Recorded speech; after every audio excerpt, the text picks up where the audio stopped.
अस्सलाम वालेकुम फ्रेंड्स, उम्मीद है कि आप सब खैरियत से होंगे। आज हम सॉल्व करते हैं एक और इम्पोर्टेंट क्वेश्चन। अक्सर इस तरह के क्वेश्चंस हमारे टेस्ट के अंदर आ जाते हैं जिसे हम देखकर परेशान हो जाते हैं कि ये क्वेश्चंस कैसे सॉल्व होंगे।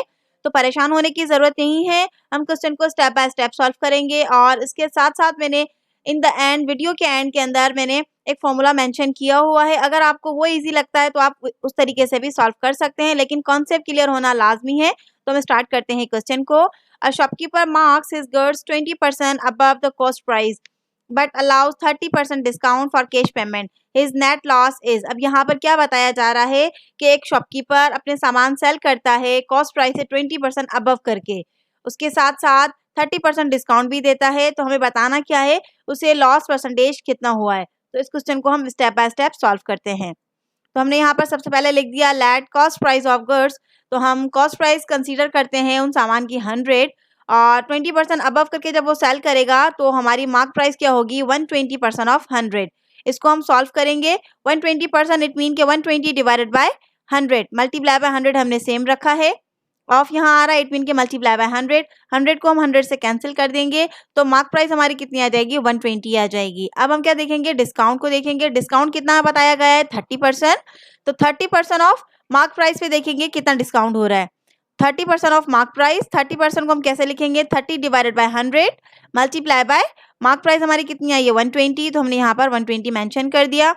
0 से 0 को कैंसिल कर दें, यहाँ एक 0 को यहाँ से 0 से कैंसिल कर दें। अब क्या रह जाएगी 3 मल्टीप्लाई बाय 12। तो डिस्काउंट हमारा कितना आ गया 36। अब यहाँ पर हमने डिस्काउंट भी फाइंड कर लिया और उसके साथ साथ मार्क प्राइस भी फाइंड कर ली। हमने क्यों फाइंड की, क्योंकि हमें सेलिंग प्राइस फाइंड करनी थी।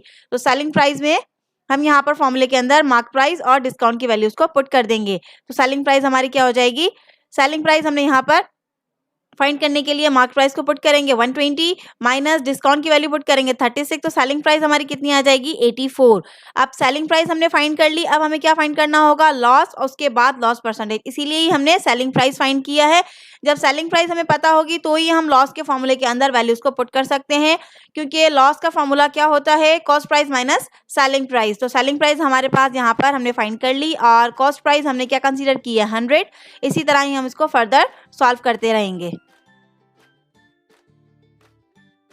हम यहाँ पर क्या करेंगे, अपनी वैल्यूज को लिख देंगे।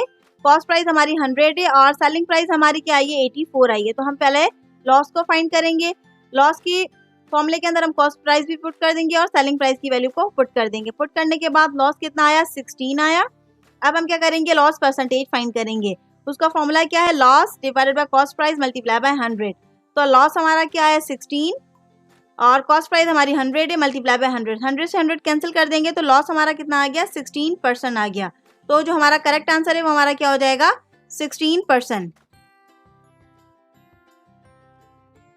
अब हम आते हैं फॉर्मुलेशन की तरफ। तो यहाँ पर मैं कुछ फॉर्मूले मेंशन कर दूंगी। अगर आपको डायरेक्ट लॉस परसेंट फाइंड करना हो तो आप इजीली इसके थ्रू फाइंड कर सकते हैं। यहाँ पर मैंने फॉर्मूला मेंशन किया हुआ है जिसमें आर जो है रिप्रेजेंट करता है प्रॉफिट को और डी रिप्रेजेंट करता है डिस्काउंट को। तो हमें ऊपर गिवन है 20% हमारा प्रॉफिट है और इसके अलावा 30% हमारा डिस्काउंट है। तो आप वैल्यूज को पुट करके इजीली क्वेश्चन को सॉल्व कर सकते हैं। तो आपका आंसर वही आएगा जो मैंने पीछे सॉल्व किया हुआ है क्वेश्चन को स्टेप बाय स्टेप।